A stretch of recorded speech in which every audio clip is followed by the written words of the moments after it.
बोलिए श्री सद्गुरु महाराज जी की सच्चे दरबार की सत्संग की शुरुआत त्रेता युग की एक घटना से करते हैं। बात उस समय की है जब प्रभु श्री राम चित्रकूट में कैकेयी मां की प्रशंसा करने लगे, जिसे सुनकर भरत की आंखों से अश्रुधारा प्रवाहित होने लगी। प्रभु श्री राम का ध्यान जब भरत की ओर गया तो मन में सोचने लगे कि चाहे भरत आज से पहले कैकेयी मां की आलोचना करते रहे हों, परंतु आज मां की महिमा को सुनकर के यह गदगद हो रहे हैं। श्री राम ने भरत से पूछा, भरत, जो मैंने मां की महिमा गाई है तुम्हें कैसी लगी? अच्छी लगी ना? इसीलिए तो तुम्हारी आंखों से अश्रुधारा प्रवाहित हो रही है, आंसू बह रहे हैं। अवश्य ही मेरे भाषण का प्रभाव पड़ा है। प्रत्युत्तर में भरत ने दोनों हाथ जोड़ लिए, कहने लगे, प्रभु, ये आंसू कथा सुनकर नहीं अपितु कथावाचक को देख करके बह रहे हैं। मेरे मन में एक भाव आया कि आप कितने उदार हैं। कैकेयी मां ने आपको इतने कष्ट दिए, लेकिन फिर भी उनकी गुण गाथा स्वयं आप अपने मुखारविंद से गा रहे हैं। कितने कृपालु हैं आप, जो अपने कष्ट देने वाले का गुणगान भी स्वयं करते हैं। इसीलिए यह आंसू कैकेयी मां के गुण देखकर नहीं अपितु आपकी दयालुता देखकर के बह रहे हैं। आप जैसा महान, आप जैसा कृपालु, आप जैसा दयालु और कोई नहीं हो सकता। सचमुच संत सुंदर दास जी, उन्होंने भी कहा और संत धर्मदास जी भी कहते हैं, साहेब दीन बंधु हितकारी, कोटिन एगुण बालक करही, मात पिता चित एक न धारी। कहते, प्रभु, इतनी करुणा मात्र आप में हो सकती है कि एक बालक करोड़ अपराध कर भी जब आपके सम्मुख होता है तो आप उनके दोष नहीं देखते, अपितु अपनी करुणा ही लुटाते हैं, क्योंकि आप करुणा वत्सल हैं। या यूं कह लीजिए कि वो अपनी करुणा लुटाए बिना रह ही नहीं पाते। इससे पहले कि शिष्य का मन किसी गलत मार्ग का अनुसरण करे, वो अपनी कृपा के सारे बांध खोल देते हैं। हर तरह से प्रयासरत हो उठते हैं जिससे कि शिष्य का कल्याण हो सके। योगानंद परमहंस, उनकी ऑटोबायोग्राफी में आता है कि एक बार उनका एक शिष्य जो भक्ति मार्ग से भटक गया, गलत मार्ग पर उसके कदम चलने लग गए। भविष्य में होने वाले गलत परिणामों को भांपकर योगानंद जी ने उसको हर संभव तरीके से समझाने का प्रयास किया, हर तरह से रोका, परंतु वह शिष्य किसी भी प्रकार से नहीं माना, क्योंकि उसने बुराई के मार्ग पर चलने का मन जो बना लिया था। पर शिष्यों को भक्ति मार्ग से भटकते हुए गुरुदेव कैसे देख सकते थे? उनके हृदय में करुणा जागी, बहुत प्रयास किए, लेकिन फिर भी शिष्य जब नहीं संभला तो जानते हैं योगानंद जी ने क्या किया? वो एक वट वृक्ष के नीचे ध्यान की अवस्था में बैठ गए। आज समय के पूर्ण सद्गुरु अपने शिष्य के कल्याण के लिए ध्यान में तल्लीन हो गए। एक ऐसा एक निष्ठ चिंतन अपने शिष्य के साथ जोड़ा जिसे देखकर पूरी प्रकृति ही तरंगित हो उठी और सोच रही है, कितना धन्य है यह साधक सेवक, भक्त, जिसका कल्याण करने के लिए आज समय के पूर्ण सद्गुरु स्वयं संकल्पित हो उठे हैं। उनकी इस करुणा को देख के आज प्रकृति तरंगित हो रही है। सुबह से शाम हो गई, योगानंद जी का ध्यान नहीं टूटा। यदि कुछ टूटा तो वह था शिष्य का अहम, उसकी जिद जो उसे गुरु दरबार से दूर लेकर जा रही थी। शाम हुई तो शिष्य गुरु के चरणों में था। गुरु के चरणों का स्पर्श प्राप्त कर फुट फुट कर रोने लग गया। गुरुदेव ने अपने नेत्र खोले और ममतामय वाणी में कहने लगे, आ गए वत्स, मैं तो तुम्हारे ही इंतजार में था। शिष्य ने दोनों हाथ जोड़कर के कहा कि गुरुदेव, मुझे क्षमा कर दीजिए, मैं मार्ग से भटक गया था गुरुदेव। परंतु गुरु दरबार से जैसे ही मैं बाहर निकला, जिधर भी गया, जो भी देखा, जो कुछ भी किया, मेरी आंखों के सामने मात्र आपकी छवि थी, सिर्फ आपकी छवि। ऐसी होती है सद्गुरु की दयालुता। उन्होंने अपने शिष्य के कल्याण के लिए आज पूरा एक दिन लगा दिया। प्रयासरत हो उठे कि कहीं मेरा शिष्य संसार की दलदल में धंस ना जाए, मैं उसका उद्धार कर पाऊं, उसका कल्याण कर पाऊं।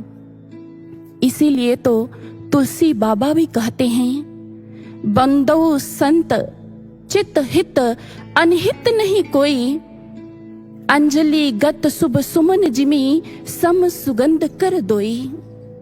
वो कहते हैं, मैं संतों के श्री चरणों में प्रणाम करता हूं, क्योंकि उनके हृदय में समता होती है।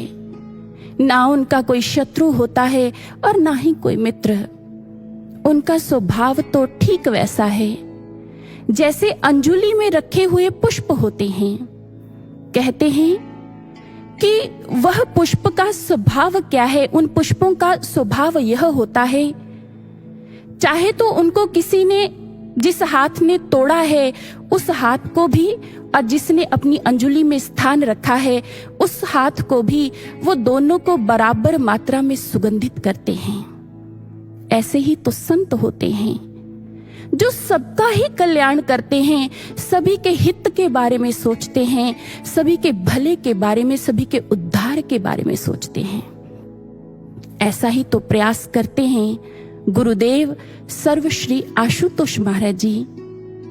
एक बार श्री गुरु महाराज जी के चरणों में कुछ साधक गण बैठे थे। वो साधक गण महाराज जी से विचार कर रहे हैं, उनके मुखार विंद से प्रवचनों को श्रवण कर रहे हैं।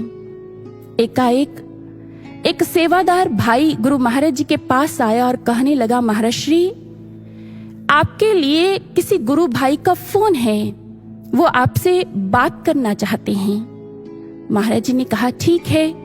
महाराज जी ने उस फोन को पकड़ा और जैसे ही महाराज जी ने फोन को पकड़ा तो सामने से आवाज आई कि गुरु महाराज जी प्रणाम, मैं आपके चरणों में कोटि कोटि वंदन करता हूँ, प्रणाम करता हूँ। इस वार्ता को वहां पर बैठे सभी साधक गण सुन रहे थे क्योंकि मोबाइल का स्पीकर ऑन था। महाराज श्री ने कहा, तू कैसा है? जैसे ही महाराज जी ने यह कहा, वो भाई कहने लगा, महाराज श्री, आप तो सब जानते हैं ना, आप तो अंतर्यामी हैं, भला आपसे कहाँ कुछ छिप पाया है। आप तो सब जानते हैं कि मैं कैसा हूं, फिर भी मैं आज आपको कुछ कहना चाहता हूं महाराज जी, अपने भाव आपके चरणों में रखना चाहता हूं। महाराज जी कहते, हाँ हाँ बोलो, क्या कहना है? कहते, महाराज श्री, आप तो जानते हैं ना, मैंने अपने जीवन में प्रत्येक बुरा कर्म किया है, हर एक गलत स्थान पर मैं गया, मैंने अपनी जिंदगी में कोई अपराध नहीं छोड़ा था। जुआ घर में जाता, शराब भी पीता था, हर तरह का नशा मैंने अपने जीवन में किया है महाराज श्री। मैंने कभी अपने जीवन को सुधारने के बारे में सोचा ही नहीं, कभी विचार ही नहीं किया। लेकिन एक दिन फिर आप मेरे जीवन में आए और आपने संकल्प लिया मुझे सुधारने का, मुझ पर अपनी करुणा लुटाने का। महर्षि कहते, अच्छा तो फिर क्या हुआ? कहते, महाराज जी, जब आपने संकल्प ले लिया, आप संकल्पित हो गए, तो आप मेरे हर उस स्थान पर आ गए जहां मेरा वास था। गुरुदेव, मैं शराब की बोतल को जैसे ही खोलता था तो मुझे शराब की बोतल में आप नजर आते थे, आपका दर्शन होता था। और जब मैं उस शराब को गिलास में डालने का प्रयास करता तो आप गिलास में आ जाते थे। महाराज जी, आप मुझे हर उस जगह पर दिखे। महाराज जी, आपका मुझे दर्शन हुआ जहां जहां मैं बुराई करता था, बुरे कृत्य करता था, और आपकी करुणा ने मुझे कोई बुरा कर्म नहीं करने दिया, मुझे हर बुरे कर्म से बचा लिया, मुझे सुधार दिया। महाराज श्री, आप मुझसे असीम प्रेम करते हैं ना, इसीलिए तो कभी आपने मुझे देखा ही नहीं कि मैं दलदल में रहता हूं। आपकी दृष्टि कभी दलदल पर नहीं थी, अपितु सदैव मुझ पर टिकी हुई थी, मेरे कल्याण करने पर टिकी हुई थी। और फिर उसने कहा, श्री गुरु महाराज जी, मैं आपसे एक बात कहना चाहता हूं। जब मैं बुरा था, आप मुझे हर जगह पर दिखते थे, दर्शन देते थे, पर जब से मैं आपकी करुणा से सुधर गया हूं महाराज श्री, जब से मैंने बुराई का त्याग कर दिया है, आप मुझे दर्शन नहीं देते, आप मेरे सामने नहीं आते हैं महाराज श्री, मेरे नेत्रों को धन्य नहीं करते हैं। महाराज श्री ने कहा, अरे याद रखना, तुम्हारा गुरु जो है ना, वो दिव्यता के उच्च आसन पर आसीन है।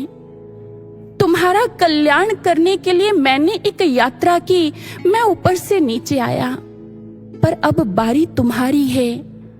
तुम्हें एक सफर तय करना होगा, नीचे से ऊपर की ओर, यानी मुझ तक पहुंचना होगा। ठीक है, आशीर्वाद।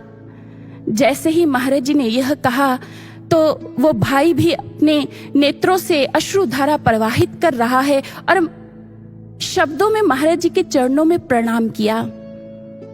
सचमुच साधकों, यदि हम विचार करें कि गुरुदेव की करुणा, वो अपने भक्तों के लिए क्या क्या नहीं करते हैं, कैसे कैसे उनका कल्याण करते हैं। इसीलिए तो किसी भक्त ने बड़ा खूब कहा अपने गुरु की महिमा में, कहते, धन्य धन्य होते हैं सद्गुरु, कई रूपों में ढल जाते हैं, अपने भक्तों का कल्याण करने हेतु हर संबंध वो निभाते हैं। कभी मन को शीतलता देते चांद से शीतल लगते हैं, कभी अंधेरा दूर करने को सूर्य की भांति चमकते हैं। कभी कोई कहता है धोबी, क्योंकि मन की मैल वो हरते हैं, कभी दाता और दानी बनकर दरिद्रता सब हर लेते हैं, दरिद्रता सब हर लेते हैं। सचमुच गुरु अपने भक्त के कल्याण के लिए सदैव मां जैसी करुणा तो लुटाते ही हैं, परंतु कभी कभी हमारी साधकता को परिपक्व करने के लिए पितासी कठोरता को भी अपनाते हैं। कठोर ना होते हुए भी कठोर दिखने का अभिनय करते हैं, लीला करते हैं। कभी हमें कठोर आज्ञाएं देते हैं तो कभी हमारे आसपास ऐसी प्रतिकूल परिस्थितियां पैदा कर देते हैं। जानते हैं क्यों? क्योंकि गुरु जानते हैं यदि दिन के उजाले में उतरना है तो रात्रि के अंधकार से तो गुजर कर जाना ही पड़ेगा। यदि ईंटें पक्की होना चाहती हैं तो उन्हें अग्नि में तो झुलसना ही पड़ेगा। लोहे को आग में लाल होने तक तपाए बिना कभी आप फौलाद नहीं बना सकते हैं। इसीलिए सज्जनों, यदि गुरु हमारे जीवन में कठोरता को अपनाते हैं तो उनकी यह कठोरता, हमारे यह दुखदाई अनुभव हमारे विनाश के लिए नहीं होते, अपितु हमारा कल्याण करने के लिए होते हैं, हम पर अपनी कृपा लुटाने के लिए होते हैं। उनकी कठोरता में भी हमारा निर्माण छिपा होता है, हमारा उद्धार, हमारा कल्याण छिपा होता है।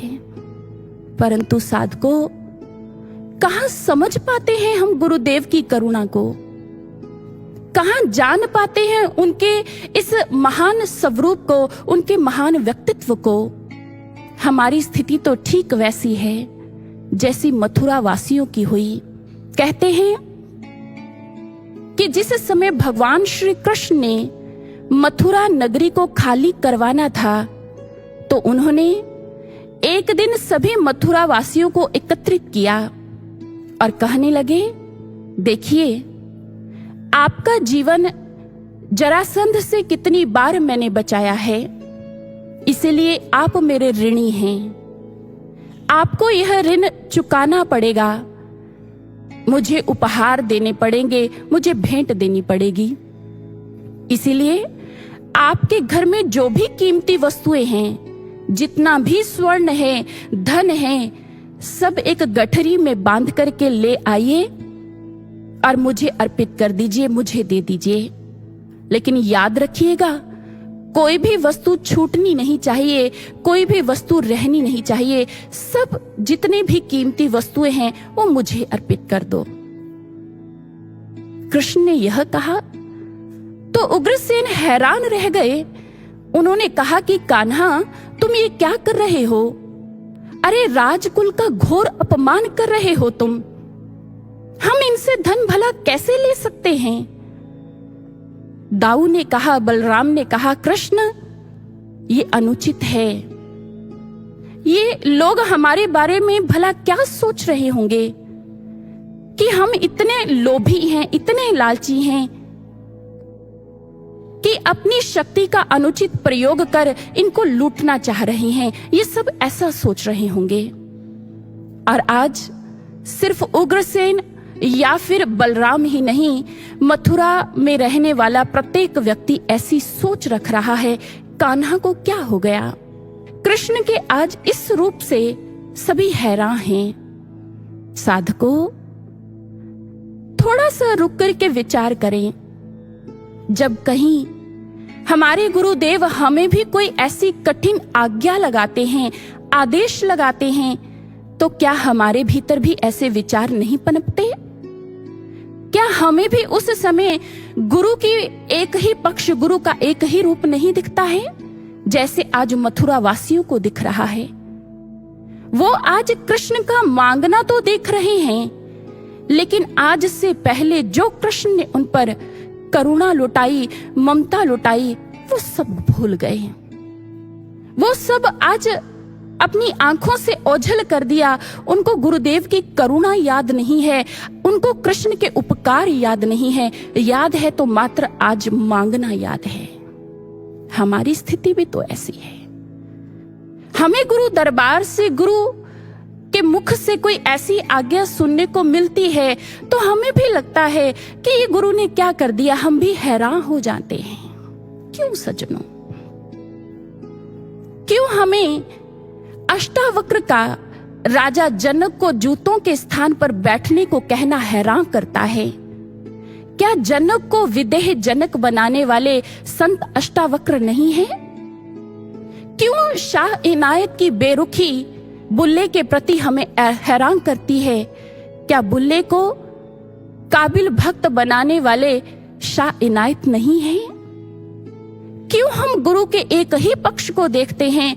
क्यों सदैव उसकी ऐसी कठोरता ही दृष्टिगोचर होती है? उसकी करुणा क्यों नहीं दिखती? जो उपकार उसने किए वो क्यों भूल जाते हैं? आज मथुरावासी भी ऐसे ही हैरान हो रहे हैं। गुरु की करुणा, गुरु की कृपा, कृष्ण के उपकार सब भूल गए, सब विस्मृत हो गए। और वो जो आज से पहले कृष्ण को अपना भगवान मानते हैं, लेकिन आज इस घटना से उनको कृष्ण में एक साधारण इंसान भी नहीं दिख रहा। वो सोच रहे हैं कि कृष्ण कितना लोभी है, कितना लालची है। एक ही पल में ये सारी बातें मन में आ गई। आज कृष्ण ने हाथ क्या फैलाया, कुछ मांगा क्या? सभी के मन में संशयों के झंझावात उठ खड़े हुए। आज मन में प्रश्न उत्पन्न हो गए, कृष्ण ऐसे क्यों कर रहा है? आज कान्हा की इस लीला से श्रद्धा नहीं, संशय उत्पन्न हो गए। याद रखिएगा, श्रद्धा के एक एक तिनके से भक्ति नीड़ का निर्माण होता है, परंतु संशय का एक हल्का सा झोंका ही उसे नष्ट करने के लिए पर्याप्त है। इसलिए कहते हैं कि भक्ति की डगर पर एक साधक को यदि किसी चीज की आवश्यकता है तो वह श्रद्धा की आवश्यकता है। तभी तो कहा गया, कहते जब भी गुरु कोई आज्ञा लगाए, कोई भी आदेश दे, कुछ भी करने को कहे तो कोई किंतु परंतु ना हो। सतगुरु जो कह दे वो बात इलाही है, उसमें नुक्ताचीनी की बड़ी सख्त मनाही है, किंतु परंतु नहीं होता। लेकिन आज वो सभी कर रहे हैं। सब मथुरा वासी प्रश्न कर रहे हैं, कान्हा तुम्हें हमारा धन क्यों चाहिए? तुम हमारी कीमती वस्तुओं को क्यों लेना चाहते हो? भगवान श्री कृष्ण मुस्कुराए, कहने लगे, अच्छा, आज से पहले तो तुम सभी मेरे लिए अपने प्राण तक देने को सज थे, लेकिन आज जब इस बात को पूरा करने का वक्त आया है, समय आया है, तो अपने कदम पीछे क्यों हटा रहे हो? सज हो जाओ, जो मैं मांग रहा हूं वो दो। तुम ऋणी हो मेरे, ऋण तो चुकता करना ही पड़ेगा। सब मथुरावासी कहने लगे, उदास मन है, दुखी मन है, कहने लगे, ठीक ठीक कान्हा, हम सारा ऋण चुकता कर देंगे, सारे उपकार उतार देंगे तुम्हारे। जैसे ही यह कहा, दुखी मन से सभी आज अपनी वस्तुएं लाकर के कृष्ण को दे रहे हैं। दुखी मन क्यों है सज्जनों? क्योंकि आज कृष्ण की लीला को जान नहीं पाए, समझ नहीं पाए कि वो तो हर हाल में ही कल्याण करता है, वो तो हर हाल में इंसान का उद्धार करता है, उसको कुछ ना कुछ देता है, पर समझ नहीं आई। इस बात का ज्ञान उन लोगों को तब हुआ जब श्री कृष्ण ने द्वारिका का रहस्य उद्घाटित किया। द्वारिका में जब वो लोग पहुंचे, ना सिर्फ रहने को नए घर मिले, अपितु सारा सामान, जितनी संपत्ति उन्होंने कृष्ण को दी थी, वो वैसी की वैसी सुरक्षित उनको प्राप्त हो गई। क्योंकि कृष्ण जानते थे, यदि इनकी संपत्ति को सुरक्षित ना किया गया तो जरासंध उस समय मथुरा में आकर उसने सब कुछ भस्मीभूत कर देना है, तो इनकी जो संपत्ति है वो भी राख हो जाएगी, ये लुट जाएंगे। इसलिए बचाने के लिए उन्होंने ये लीला की थी। उन्होंने उनके धन को सुरक्षित करना चाहा था, इसीलिए तो धन मांगा था। जब सबको यह सत्य ज्ञात हुआ तो आज सभी अपनी भूल पर पश्चाताप कर रहे हैं। उनके नेत्र नम हो गए और आंखें लज्जा से झुक गई। मन में मात्र यही भाव आ रहा है, हम क्यों अपनी बुद्धि को इस भक्ति मार्ग पर लगाते हैं? हमने क्यों नहीं कृष्ण के चरणों में जब उसने मांगा तो खुशी खुशी सब कुछ समर्पित कर दिया? आज उनके अंतःकरण में ऐसे ही भाव हैं कि जिसने हमारे लिए सर्वस्व लुटा, हम सबका कल्याण किया, उसके चरणों में हम अपना सर्वस्व लुटाना भूल गए। कर्तव्य निभाए सारे, पर शिष्य धर्म निभाना भूल गए। उसने तो सर्वस्व हमारे लिए न्यौछावर किया, पर हमारे समर्पण में कमी रह गई। साधकों, जहां पर सच्चा प्रेम होता है ना, वहां पर कोई तर्क नहीं होता, कोई बुद्धि आगे नहीं होती, कोई विचार नहीं होता। वहां तो मात्र समर्पण होता है। अपना सब कुछ गुरु के चरणों में न्यौछावर करने की भावना होती है। गुरु की आज्ञा को सिर माथे पर रख करके उसका पालन करना होता है। गुरु को प्रसन्न करने के लिए लगन होती है, तत्परता होती है। एक साधक के भीतर तो यही भाव होते हैं जो कबीर साहिब कह रहे हैं। वो कहते हैं, सोई सोई नाच नचाइए, जही निभे गुरु प्रेम, कहे कबीर गुरु प्रेम बिन कि तो कुशल नहीं क्षेम।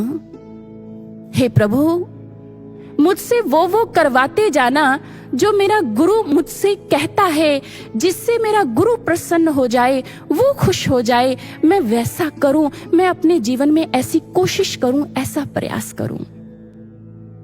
कहते हैं एक साधक का जीवन कैसे होना चाहिए? कहते जैसे बांसुरी को बांस की रिक्तता की आवश्यकता होती है, रोशनी को खिड़की का खुला होना जरूरी है, ठीक इसी प्रकार कविता को कागज का कोरापन जरूरी है और साधक को भी शून्यता की आवश्यकता होती है। भक्ति मार्ग पर चलते हुए कोई विचार ना हो, कोई संशय ना हो, मात्र समर्पण उसके भीतर हो, शून्यता उसके भीतर हो। कुछ ऐसी ही प्रेरणा देता है हमें यह अनुभव जो एक गुरु भाई का है। यह गुरु भाई जो वो पेशे से पेंटर है और 2020 में लॉकडाउन की स्थिति में कोई काम नहीं मिल रहा, बेरोजगार घर पे बैठा है और जिस समय वो घर पे बैठा है उसकी पॉकेट में सिर्फ उस समय 20 रुपए हैं और घर के हालात देखता है तो घर में सिर्फ एक समय का, एक टाइम का अन्न है, आटा बचा है। कभी अपनी पॉकेट को देखता है तो कभी दृष्टि उस अन्न पर जाती है, क्या होगा आगे? ये कैसी परिस्थिति आ गई? कोई काम भी नहीं मिल पा रहा, पैसे भी इतने नहीं हैं कि और जाकर के अन्न लेकर आ पाऊं। करूं तो क्या करूं? महर्षि के समक्ष खड़ा हुआ प्रार्थना कर रहा है कि महाराज जी, अब तो आप ही सब कुछ जानते हैं, अब तो आप ही कुछ कर सकते हैं, मुझे कुछ समझ नहीं आ रहा।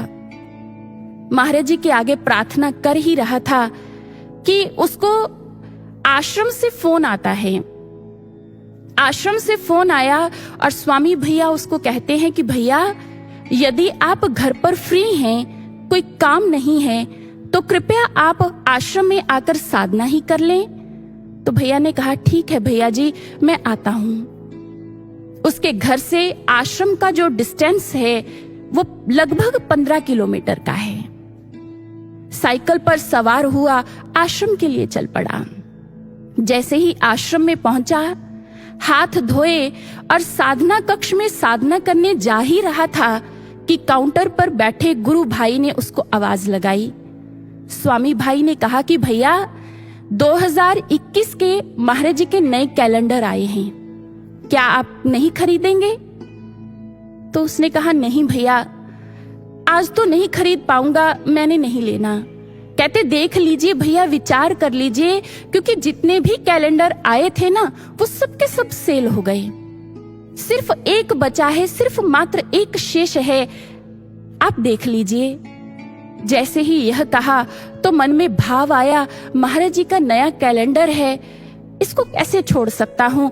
पूछा कि इसकी कीमत क्या है? कहते 20 रुपए है। 20 रुपए पॉकेट से निकाले और स्वामी भैया को दे दिए और बदले में वो कैलेंडर खरीद लिया। अब कैलेंडर को हाथ में लेकर अंदर साधना कक्ष में पहुंच गए। साधना पर बैठे हैं और मन ही मन कहने लगे, महाराज श्री, अभी तो मैं बिल्कुल खाली हो गया। पहले तो मेरे पास 20 रुपए तो थे, लेकिन अब तो वो 20 रुपए भी चले गए। मेरे पास अब कुछ नहीं है। अब आगे क्या होना है, ये सब कुछ आपके हाथों में है, आप जाने। साधना 1 घंटा की। साधना करने के पश्चात हाथ में कैलेंडर लिया, साइकिल पर सवार होकर घर की ओर जा रहा है।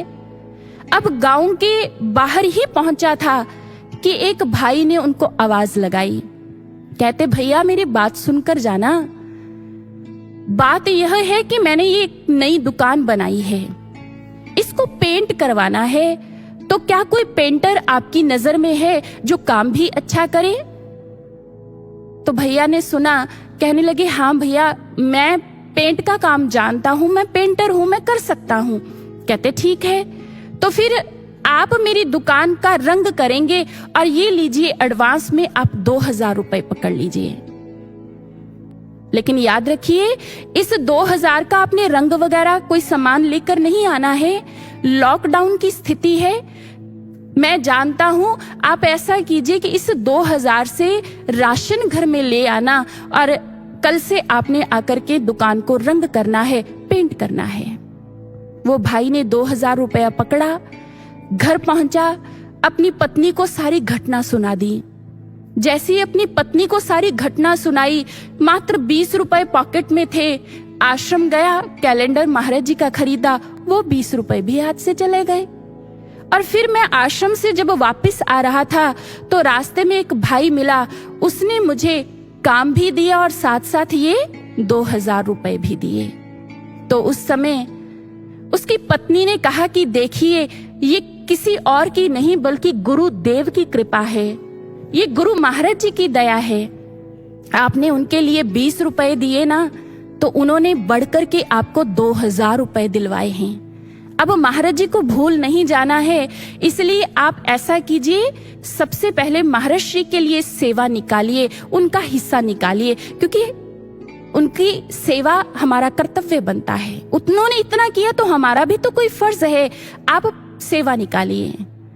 कहते ठीक है। 500 रुपया उस गुरु भाई ने महाराज जी की सेवा निकाल दी। और अगले दिन जैसे ही कुछ मजदूरों को साथ लेकर के दुकान पर पहुंचा, पेंट करने के लिए काम कर रहा है, और उसका काम करवाने वाले व्यक्ति को बहुत अच्छा लगा। उसने कहा भाई साहब बात ऐसी है कि मेरी एक कोठी भी है जिसको रंग करवाना है, और 3-4 दुकानें और भी हैं जिनको पेंट करवाना है, मैंने रंग करवाना है। मुझे आपका काम बहुत अच्छा लगा, इसीलिए आप ऐसा कीजिए कि ये सारे काम जो हैं मैं आपको देता हूँ, आपने ही ये सारा मेरा काम करना है। कोठी को भी 3-4 दुकानों को भी आप ही ने पेंट करना है। वो भाई हैरान रह गया, क्योंकि उसने यह अनुभव दिसंबर 2020 में सुनाया। 2021 का कैलेंडर लिया, मात्र 20 रुपए गुरु महाराज जी के चरणों में अर्पित किए उस कैलेंडर को खरीदने के लिए। और देखिए गुरु की करुणा, गुरु की कृपा, उसका पूरा साल ही काम के लिए बुक कर दिया महाराज जी ने, कमी नहीं रहने दी, सब कुछ उसके जीवन में उसको दे दिया। साधको यह होती है गुरु की करुणा। वो यदि हमारे सामने, हमारे आगे हाथ फैलाता भी है तो हमें कुछ देने के लिए फैलाता है। वो यदि हमसे कुछ मांगता है तो हमारी जन्मों जन्मों की दरिद्रता का हरण करने के लिए मांगता है, हम पर अपनी करुणा लुटाने के लिए मांगता है। इसीलिए यह मत सोचिए कि शायद गुरु ने हमसे कुछ मांगा है तो गुरु को, गुरु दरबार को किसी चीज का, किसी वस्तु का अभाव है, कमी नहीं है। वो हमारी कमियों को दूर करने के लिए ही तो हाथ फैलाता है हमारे सामने। परंतु साधको हमारी भी यही सोच होनी चाहिए, गुरु के इस रूप को देखकर, उनके इस वात्सल्य स्वरूप को देखकर मन में यही भाव हो कि मैं हरि का हरि मेरे रक्षक, यह भरोसा नहीं जाए कभी, जो करे सो मेरे हित, यह निश्चय नहीं जाए कभी। वो जो कुछ भी करता है हमारा कल्याण करने के लिए करता है, हमारा उद्धार करने के लिए करता है। अब हम विचार करें, प्रिय गुरु भक्तों, हम अपनी जिंदगी में सोचें, क्या हम ऐसे बन पाए हैं? उस भाई ने तो जो उसके पास था कुछ अपने पास नहीं रखा। सोचता तो वो 20 रुपए अपने पास रख सकता था, लेकिन उसने तो अपना सर्वस्व गुरु के चरणों में अर्पित कर दिया, न्यौछावर कर दिया। क्या हम ऐसे बन पाए हैं कि जब भी गुरु महाराज जी ने हमारे जिंदगी में प्रत्यक्ष या अप्रत्यक्ष रूप में किसी रोगी मर्म स्थल पर अंगुली रखी तो क्या हम उसको सहन कर पाए? क्या हम अपने जीवन में ऐसा बन पाए कि अपने अभिमान, अपने अहंकार, अपनी बुद्धि को एक तरफ रख करके स्वयं को गुरु महाराज जी के हाथों में सौंप पाए? संसार से ज्यादा गुरु दरबार को, श्री गुरु महाराज जी को, उनकी आज्ञाओं को, उनके मिशन को महत्व दे पाए? क्या हमारी सोच ऐसी बन पाई है? मारो झिड़को तो नहीं जाऊं, सरक सरक तुम ही पे आऊं। चरण दास है सहजो दासी, हो रक्षक पूर्ण अविनाशी। सहजो बाई कहती हैं कि मैं अपने जीवन में कभी बुद्धि का अनुसरण नहीं करती, मैं तो सदैव अपने गुरु के चरणों में समर्पित रहती हूँ। मारो झिड़को तो नहीं जाऊं, गुरु मेरे साथ कैसा भी व्यवहार क्यों ना करें। मैं कभी उनके आगे किंतु परंतु नहीं करती, वो मारे झिड़के मुझे कैसा भी मेरे साथ व्यवहार करे, सरक सरक तुम ही पे आऊं, मैं बार बार तुम्हारे पास ही आऊंगी, क्योंकि इस सहजों के लिए चरण दास ही सब कुछ हैं। इस शिष्य के लिए उसके गुरुदेव ही सर्वस्व हैं। गुरु के अलावा उसके जीवन में और कुछ नहीं है। सज्जनों, हमें भी ऐसा बनना है। हमें भी बगिया का वह फूल बनना है जिसे चाहे कब्र पर चढ़ा दिया जाए, चाहे मंदिर पर, कोई शिकवा ना हो, कोई शिकायत ना हो। हमारी जिंदगी ऐसी हो, हमारा समर्पण ऐसा हो जैसा श्री भरत जी का हुआ है। कहते हैं प्रभु श्री राम 14 वर्ष के लिए वनवास में हैं। वो वनवास पूरा करने का समय आ गया, लेकिन प्रभु श्री राम ने विलंब की लीला कर दी। क्या किया? जो सोचा वो हो भी गया। उन्होंने विलंब की लीला की और इधर भरत जी सोच रहे हैं, रहो एक दिन अवध अधारा। अरे प्रभु के वनवास को समाप्त होने में थोड़ा सा ही समय रह गया, अब तो प्रभु को आ जाना चाहिए, कोई संदेश नहीं है। क्या कारण है? कारण कवण नाथ नहीं आयो। क्या कारण है कि प्रभु अभी तक आए नहीं हैं? प्रभु पहुंचे क्यों नहीं हैं? वो सोचते हैं कि कहीं मेरी भीतर कोई कमी तो नहीं है। मेरी कुटिलता को देखकर, मुझे कुटिल जानकर कहीं प्रभु ने मेरा त्याग तो नहीं कर दिया। कैसी साधकता है, कैसा समर्पण है। आज भरत जी उलाहना नहीं दे रहे, कोई शिकवा नहीं कर रहे कि प्रभु मैंने इतनी देर आपके लिए जप किया, तप किया, उपवास किए, इतना परिश्रम किया, लेकिन बदले में आपने क्या किया? आपने मूल्य नहीं डाला, आप पहुंचे नहीं, आपने मेरी तपस्या की कदर नहीं की, कोई विचार नहीं है। हम हैं, थोड़ा सा कुछ करते हैं तो हमारे मन में इतने शिकवे, इतनी शिकायतें आती हैं।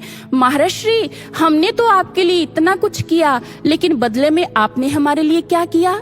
मन में शिकवे आते हैं, शिकायतें आती हैं, बार बार विचार करते हैं। हम तो अपनी जिंदगी में यही देखते हैं, हमने इतना किया और गुरु ने हमारे लिए क्या किया।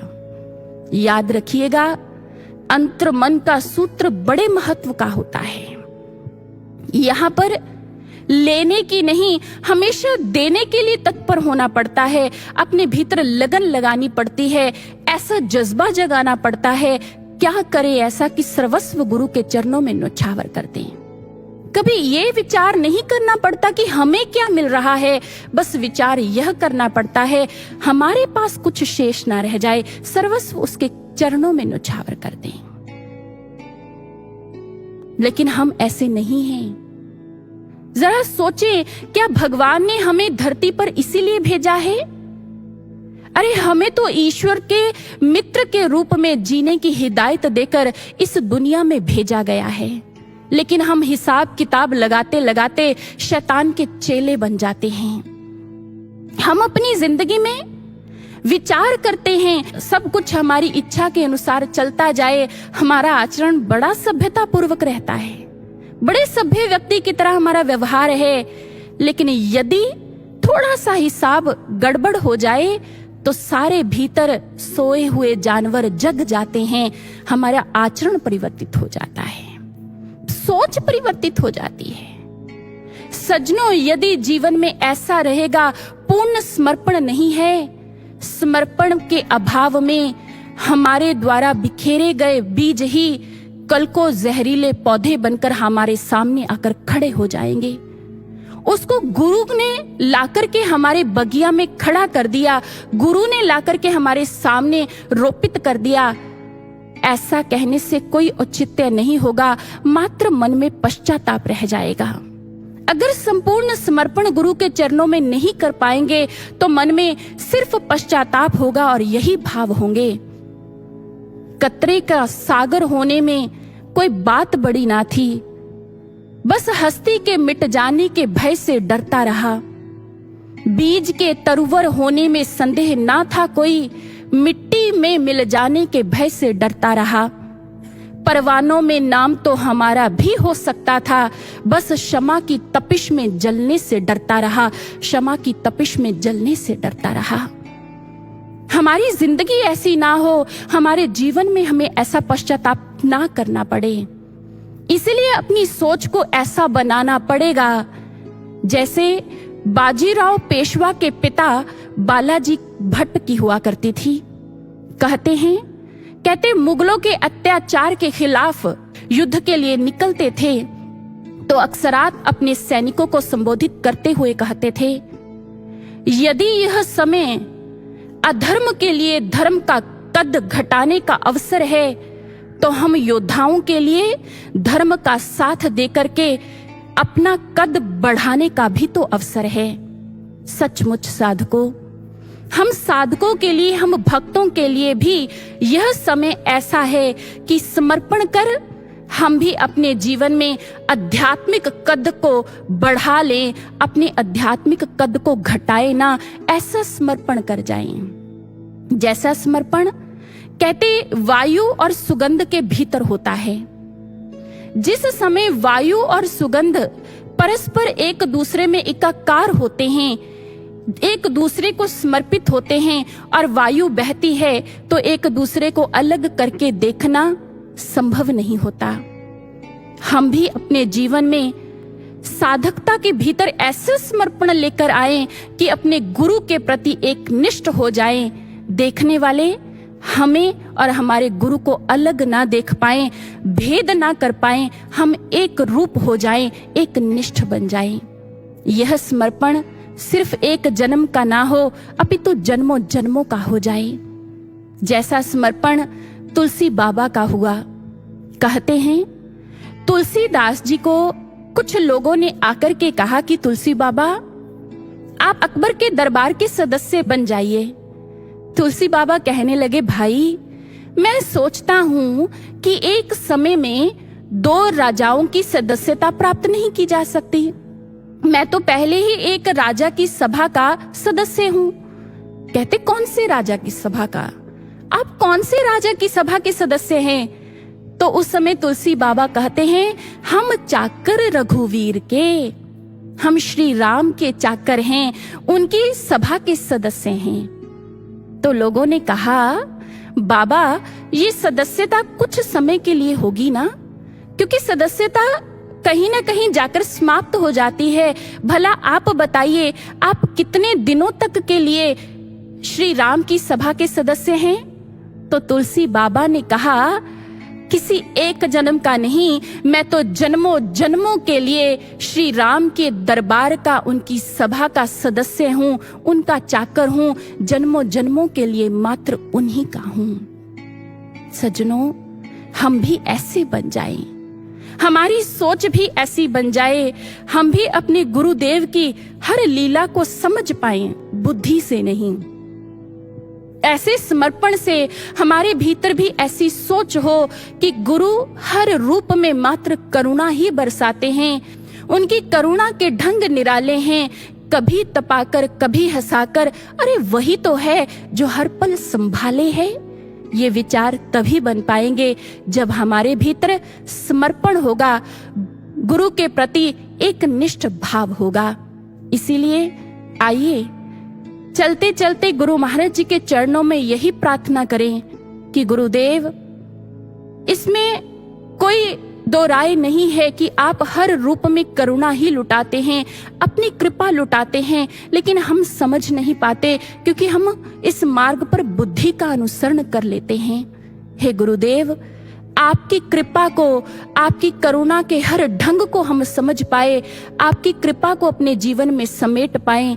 इसलिए हमें हमारे जीवन में समर्पण दे दीजिए।